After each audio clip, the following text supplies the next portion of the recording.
बिस्मिल्लाहिर्रहमानिर्रहीम। अस्सलाम वालेकुम। आज 21 नवंबर है और दिन है मंगल का। दो आम इशूज़ पर बात करनी है। एक तो जो इमरान खान साहब के हवाले से साइफ़र केस का फैसला आया उस पर कुछ जो PMLN के प्रो जर्नलिस्ट हैं वो एक बयानिया बना रहे हैं कि ये कोई फ़ैसला नहीं है और कोई इमरान खान को फ़ायदा नहीं हुआ, और बड़े वो ट्वीट्स कर रहे हैं और कह रहे हैं कि जनाब मिठाई खाने की ज़रूरत नहीं है, ये करने की ज़रूरत नहीं है, वो करने की ज़रूरत नहीं है। पहले इसी टॉपिक पर बात कर लेते हैं और फिर मैं आपको बताऊंगा कि वो जो मियां नवाज शरीफ सजा याफ्ता जो मुजरिम हैं उनको बाइज़्ज़त बरियत का ड्रामा करने की जो एक कोशिश थी वो मनसूबा खाक में मिल गया है और पहली ही समात पर ड्रामा सारा एक्सपोज हो गया।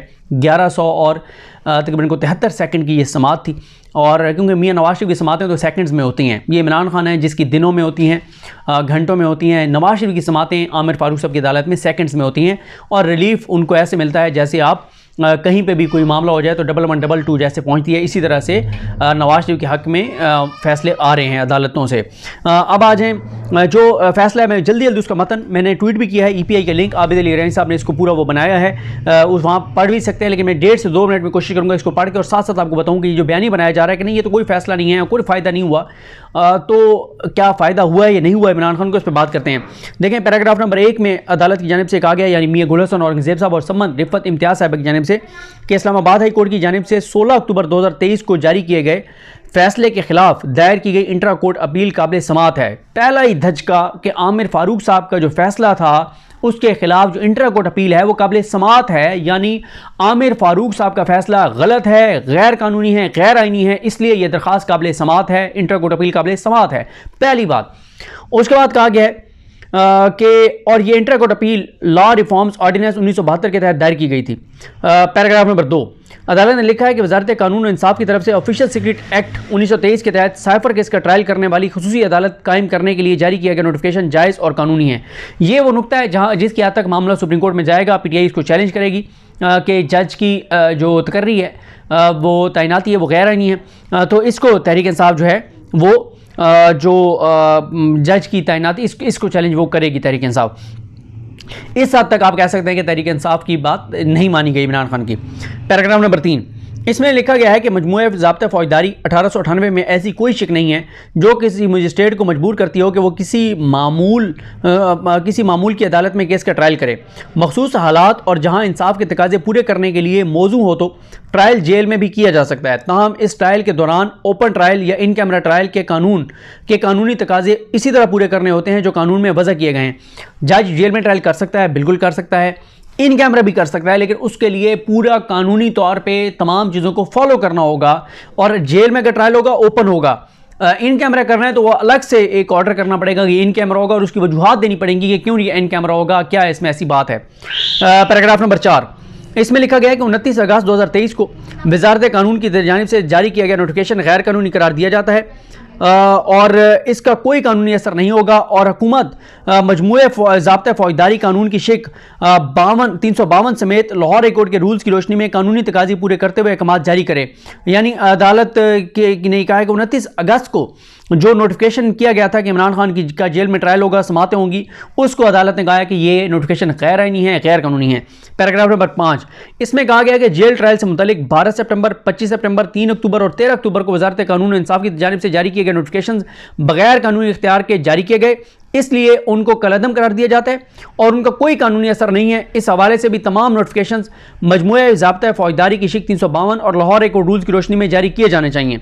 जितने नोटिफिकेशन थे ये 4, ये भी पहले एक, ये 4, ये सब नोटिफिकेशन जो हैं, टोटल 6 नोटिफिकेशन हैं जो है वो गैर कानूनी करार दिए गए हैं।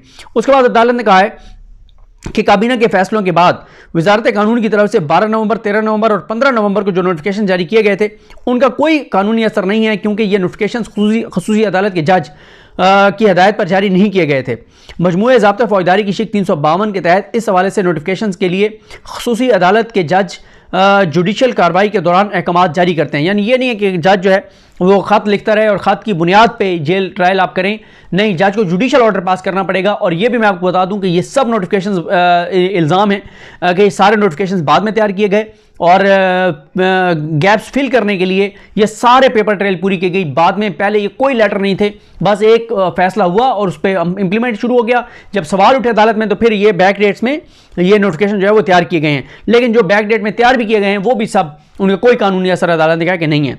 पैराग्राफ नंबर 7 में अदालत ने कहा है के वजाहत के लिए करार दिया जाता है कि 15 नवंबर 2023 को वफाकी काबीने की मंजूरी के बाद वजारत कानून की जानिब से जारी किए गए नोटिफिकेशन का इतलाक बाजी से नहीं हो सकता। 15 को जो फैसला हो रहा है काबीना का, नोटिफिकेशन उसके बाद हो रहा है, मंजूरी हो रही है, उसका इतलाक माजी से नहीं हो सकता कि काबीना अब फैसला कर रही है 15 को और 29 अगस्त के बाद की सारी प्रोसीडिंग भी कवर हो जाएगी, ऐसा नहीं है।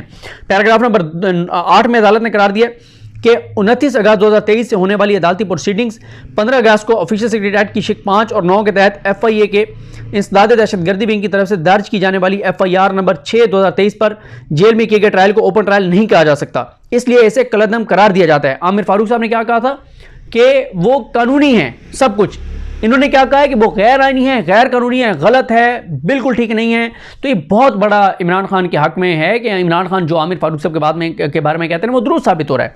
उसके बाद कहा गया कि मंदरजा वाला शराइत के साथ दरखास्त गुजार इमरान खान की अपील जो है वो मंजूर की जाती है। और बाकी मैं वकीलों के नाम इससे पहली वीडियो में बता चुका हूँ। सलमान अकमल राजा साहब इमरान खान की तरफ से, बैरिस्टर सलमान आफरीदी, इंसार हुसैन पंजोता, बैरिस्टर गौहर अली खान, नईम हैदर पंजोता, अली इजाज भुट्टर और मिर्जा आसिम बेग जो है वो पेश हुए।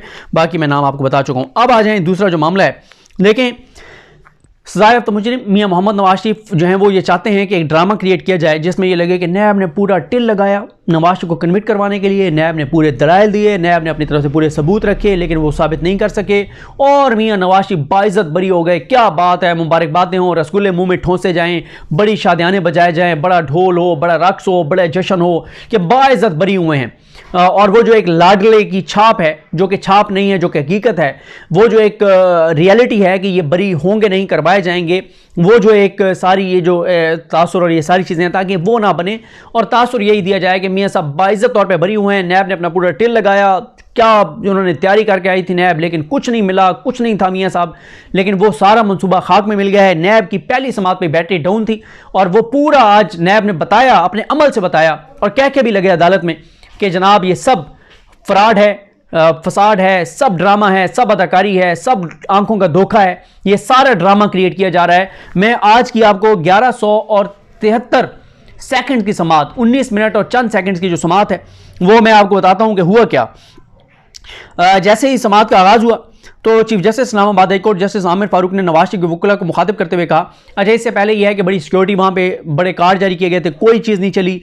वही नून लीग वाले ऐसे जत्थे लेकर आते हैं आमिर फारूक साहब की अदालत में जैसे इनके मामे की अदालत हो, जैसे ये अपने ननिहाल आ रहे हों और जैसे अपने घर आ रहे हों और कोई इनको पूछने वाला नहीं है। गमले भी तोड़ते हैं, बदतमीजी भी करते हैं, दरवाजे भी तोड़ते हैं, धक्के भी देते हैं, कोई FIR नहीं होती, कोई पूछ नहीं होती, कोई सरदरिश नहीं होती। यही यहाँ इमरान खान होता तो अब तक 6 FIR इमरान खान के ऊपर कम अज़ कम हो गई होती कि इस्लामाबाद हाई कोर्ट की तकद्दुस को पामाल कर दिया।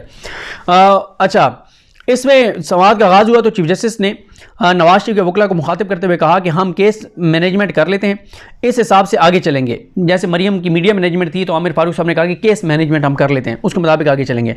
और कौन कौन सामने कर रहा था? आजम मजीद तारड़ साहब, जिनको इसी केस में आमिर फारूक साहब ने एक मौके पर अदालती मुआमिन बनाया था। और दूसरे कौन थे? अमजद परवेज साहब। कौन से अमजद परवेज साहब?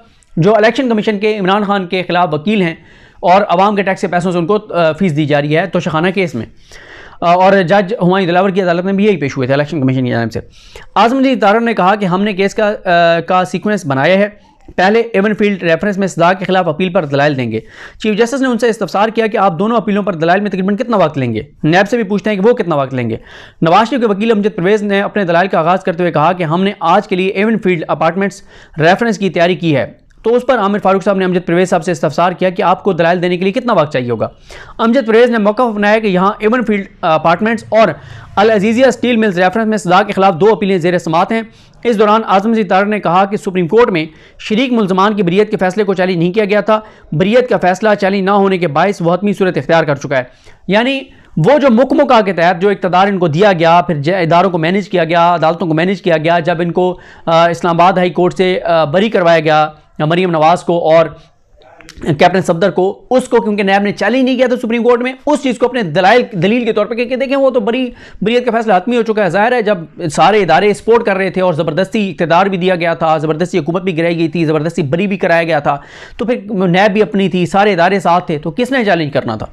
तो वो उसको दलील के तौर पर इस्तेमाल कर रहे हैं कि क्योंकि मरीम नवाज़ और कैप्टन सफदर की बरियत का फैसला चैलेंज नहीं हुआ, अब वो हतमी हो गया है, तो वो भी आप देखें ना कि वो फैसला बरकरार है बरियत वाला। उसके बाद जस्टिस आमिर फारूक ने कहा कि अल अजीज़िया केस की अपील में सिर्फ इतना हुआ था कि सज़ा मुअत्तल हुई थी। अल अज़ीज़िया केस में कभी मेरिट पर दलाइल नहीं सुने गए, क्योंकि एवनफील्ड में दलाइल जो है वो हुए थे सिर्फ मरीम नवाज़ और कैप्टन सफदर की हद तक, नवाज शरीफ की हद तक कोई दलाइल नहीं हुए, और एवनफील्ड में जो है वो अल अज़ीज़िया में तो बिल्कुल ही दलाइल नहीं हुए। जस्टिस आमिर फारूक ने कहा कि अभी हम केस के मेरिट्स पर नहीं जा रहे। अमजद परवेज़ ने कहा कि मुझे ज़्यादा से ज़्यादा 2 समातों का वक्त चाहिए होगा, जिस पर जस्टिस आमिर फारूक का कहना था कि इतना भी नहीं कि 2 समातों में दलाइल ख़त्म हो, हमने पूरे केस को देखना है, हमें केस के हक़ाइक़ से मुतालिक कुछ चीज़ें याद हैं, लेकिन आप हमें शुरू से लेकर चलेंगे। दिनों ने घंटों के हवाले से पूछा कि आपको कितना वक्त चाहिए। आज़म नज़ीर तारा ने कहा कि ज़्यादा से ज़्यादा 4 से 6 घंटों की दलाइल हैं, मेरी कोशिश होगी कि कम से कम वक्त में अपने दलाइल मुकम्मल कर लूँ। यार आप अंदाज़ा लगाएं, ये वो केस है, पाकिस्तान की तारीख के बड़े केसों में से एक केस है जहाँ पे अरबों रुपए की जायदादें हैं, कोई हिसाब नहीं है, कोई किताब नहीं है, कोई चीज़ नहीं है, कोई रसीद नहीं है, इतनी चीज़ें हैं, और कह रहे हैं 4 से 6 घंटे। 4 से 6 घंटे यहाँ पे इमरान खान की ज़मानत का केस 10 घंटे चला है, और यहाँ पे इतनी बड़ी करप्शन का केस जो है वो कह रहे हैं 4 से 6 घंटे में, यानी 10 घंटे ज़मानत का केस चला है इमरान खान की, और ये 4 से 6 घंटे में पूरी अपील। हालांकि मैं आपको बता दूं कि अपील में एक एक डॉक्यूमेंट पढ़ा जाता है, एक एक चीज़ पढ़ी जाती है। 4 से 6 घंटे सब ड्रामा, और ये 4 से 6 घंटे का भी तकल्लुफ़ करने की क्या ज़रूरत है? बस 10 मिनट में भुगताएं, काम ख़त्म करें। और ये मियाँ साहब को तकलीफ़ देना, बार बार वो मरीज़ से बेचारे आते हैं, क्या ज़रूरत है उनको बुलाने की? कोई ऐसा कोई सिस्टम, कोई ऐसा अदालत फैसला दे कि यहाँ से जज बैठे हैं, वीडियो लिंक पे मियाँ साहब वहाँ पे बैठे हों, उनकी ज़ियारत हो, या कोई बेंच जो है वो वहाँ पे कोई उसकी ब्रांच खोल दी जाए मरी में, ताकि मियाँ साहब अच्छे एनवायरनमेंट में वहाँ बैठे हों। स्नोफॉल के भी आजकल शायद हैं जहाँ से मियाँ साहब वहीं स्नोफॉल में बैठे हों, जज उनके सामने जाएँ और जाके वहीं पे उनको बरी करें, या जाती उम्र के पास कोई ब्रांच खोल लें अदालत की। मियाँ साहब को ये बड़ा नामुनासिब है, मियाँ साहब को इस तरह से तकलीफ़ देना, उनको यहाँ तक आना। ये 4 से 6 घंटे भी बड़ी ज़्यादती होगी मियाँ साहब के साथ। पूरा पाकिस्तान का निज़ाम साथ है, फिर भी 4 से 6 घंटे। लेकिन वो मकसद क्या है? ड्रामा क्रिएट करना कि बड़े दलाइल हुए, बड़ा सबूत दिए। कोई सबूत नहीं है। 1 मिनट का केस है कि लंदन के जो फ्लैट्स हैं उनकी रसीदें कहाँ हैं, पैसे कमाए कैसे, बाहर भिजवाए कैसे, दिए कैसे। यहाँ तो 10,000 रुपये दें तो आपके पास आजकल सबूत होते हैं, तो अरबों रुपए के फ्लैट्स खरीद दिए और कोई सबूत नहीं आज तक। ये कैसे हो सकता है?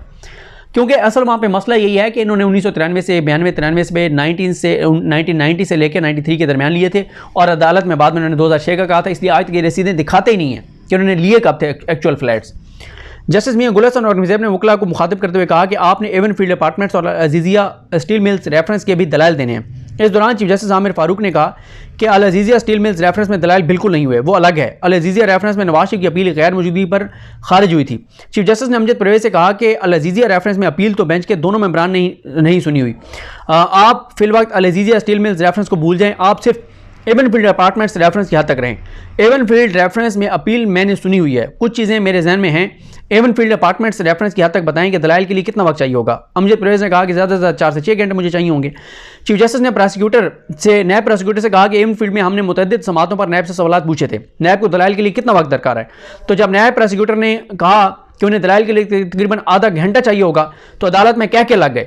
उस पर चीफ जस्टिस ने मुस्कुराते हुए कहा कि क्या हम इसका यह मतलब लें कि नैब ने कुछ नहीं कहना।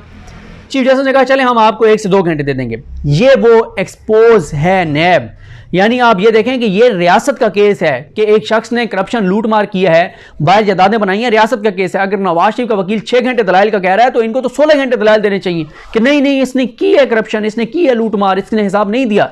लेकिन वो क्या करे, आधा घंटा। वो भी ड्रामा कर रहे हैं 4 से 6 घंटे का, ये भी सिर्फ फॉर्मेलिटी के लिए आधा घंटा। ये कोई बात है करने वाली? तो ये सारा मनसूबा खाक में मिल गया है। पहली समात पर बैटरी नून नैब नजर आ रहा है और क्या क्या लग रहे हैं अदालत में, और आमिर फारूक साहब कह रहे हैं नहीं आपको 1 से 2 घंटे दे देंगे ताकि सीन तो पूरा क्रिएट हो ना। जाहिर है फिल्म का ड्यूरेशन भी तो पूरा हो ना, यानी अगर ये 3 पार्ट्स में फिल्म चलनी है, पूरा वो जो सीज़न है वो सीज़न अगर चलना है तो 2-3 केसें तो हो ना। ये क्या कि मतलब तारीख में क्या लिखा जाएगा कि मियां साहब आधे घंटे में बरी हो गए थे, वो ज़्यादा जिल्लत होगी। लेकिन ये ड्रामा क्रिएट करना ये उससे बड़ी जिल्लत है। नैब क्या ड्रामा कर रहा है? नैब कहे कि यार बस ठीक है मामला हमारे तय हो गए इनके साथ, आप कहें कि जी आधे घंटे के ये दलाल दें, 2 मिनट के हम देंगे, बात ख़त्म। सारा मैच तो फिक्स है, पूरे पाकिस्तान को बच्चे बच्चे को पता है। उसके बाद अमजद परवेज़ एडवोकेट ने कहा कि एवनफील्ड रेफरेंस में नैब कोई भी सबूत देने में नाकाम रहा था। नैब ने उस वक्त वकला भी तब्दील किए थे। उस पर चीफ जस्टिस आमिर फारूक ने कहा कि आइंदा पीर से दलाइल शुरू करते हैं, 12:30 बजे शुरू किया करेंगे और 2-2.5 घंटे आपको सुनेंगे। इस दौरान आज़म नज़ीर तारा ने कहा कि हमारी सदा होगी कि रोज़ाना की बुनियाद पर समात की जाए। चूंकि मामला 2018-2019 का है, हम यकीन दिलाते हैं कि अदालत का रत्ती बराबरी वक्त ज़ाहिर नहीं करेंगे। अदालत नवाज शरीफ के बुनियादी हकूक़ का मामला है। अदालत में नवाज शरीफ की और रिकॉर्ड की बातें हैं। और सारी चीज़ें हम सामने रख देंगे। तो चीफ जस्टिस आमिर फारूक ने कहा कि देख लेंगे, अगर ज़रूरत पड़ी तो रोज़ाना की बुनियाद पर समाअत कर लेंगे। अमजद परवेज़ साहब ने कहा, उन्होंने कहा हम चाहते ये हैं कि आप रोज़ाना की बुनियाद पर सुने। इमरान खान की लंबी लंबी तारीखें, फिर जज में बीमार होते हैं, छुट्टियां, लंबी लंबी चीज़ें, कोई एतराज़ यहाँ पे नहीं लगा, कोई डिले नहीं है। अब खुद जज कह रहे हैं, जज साहब कह रहे हैं कि हम रोज़ाना की बुनियाद पे सुन लेंगे, अगर ज़रूरत पड़ी तो रोज़ाना की बुनियाद पर समाअत कर लेंगे। इस केस के दिन हम रेगुलर डिवीजन बेंच भी मनसूख कर देंगे। आम पाकिस्तानियों के केस नहीं सुनेंगे जिस दिन नवाज शरीफ का केस होगा। या आमिर फारूक साहब कह रहे हैं कि जिस दिन नवाज शरीफ का केस होगा उस दिन हम आम के सुनेंगे ही नहीं। इतना इंपॉर्टेंट मियाँ साहब का केस है तो वो ज़्यादा इंपॉर्टेंट है, आम बंदे का केस क्यों इंपॉर्टेंट है? तो जिस दिन ये केस सुनेंगे उस दिन हम और को केस सुनेंगे ही नहीं। इस केस के दिन हम रेगुलर डिवीजन बेंच भी मनसूख कर देंगे। चीफ जस्टिस ने मजीद कहा कि इनफील्ड केस की पहले अपीलों का फैसला करने वाला बेंच कोई और था। ये अपीलें जुज़वी तौर पर सुनी गई, अपीलें नहीं हैं, इनको नए सिरे से सुनना है, क्योंकि उस वक्त मोहसिन अख्तर कैनी साहब साथ थे और अब वो मियां गुल हसन औरंगज़ेब साहब साथ हैं। और तो अब क्या उस केस की हद तक दूसरा बेंच तश्कील दें, यानी मोहसिन अख्तर कैनी साहब को लेके आएँ। तो उस पर आज़म ज़ितारा ने कहा कि हमने तो दो रुकनी बेंच में बेंच के सरबराही को ही देखा है। तो चीफ जस्टिस ने उनको कहा, अमजद परवेज़ को, कि आप इस केस का खुलासा तैयार करें और इसी पर रहकर दलाइल दें। यानी अमजद परवेज़ नहीं चाहते कि आज़म ज़ितारा नहीं चाहते कि मोहसिन अख्तर कैनी साहब, नहीं, वो कह रहे हैं आप ही सुने सर, हम तो बेंच के सरबराह को जानते हैं, आप ही सुने, मोहसिन अख्तर कैनी साहब को नहीं। जस्टिस मियां गुल हसन औरंगज़ेब ने कहा कि दो रुकनी बेंच की तश्कील का एक मकसद होता है, इस एमनफील्ड रेफरेंस में सजा के खिलाफ अपील पर दलाइल कौन देगा? उस पर आज़म ज़ितारा ने कहा कि इस केस में अमजद परवेज़ ही दलाइल देंगे, क्योंकि वो शुरू से ही दलाइल दे रहे हैं। उन्होंने बताया कि इस केस में ख्वाजा हारिस वकील थे, मगर अब वो केस छोड़ चुके हैं। उसके बाद अब सोमवार तक समाअत जो है वो मुलतवी हुई है और सोमवार से ये मामला शुरू होगा। ये 4 से 6 घंटे वाला ड्रामा है सारा।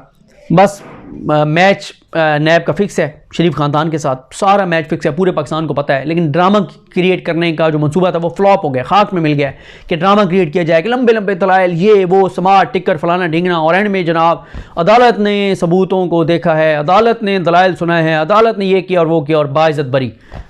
ड्रामा बढ़ गया, सारा फिक्स मैच है और ये सबको नज़र आ रहा है। मुझे अपनी दुआ में याद रखें। अलग हम सबका हमें नासरो। अल्लाह हाफ़िज़।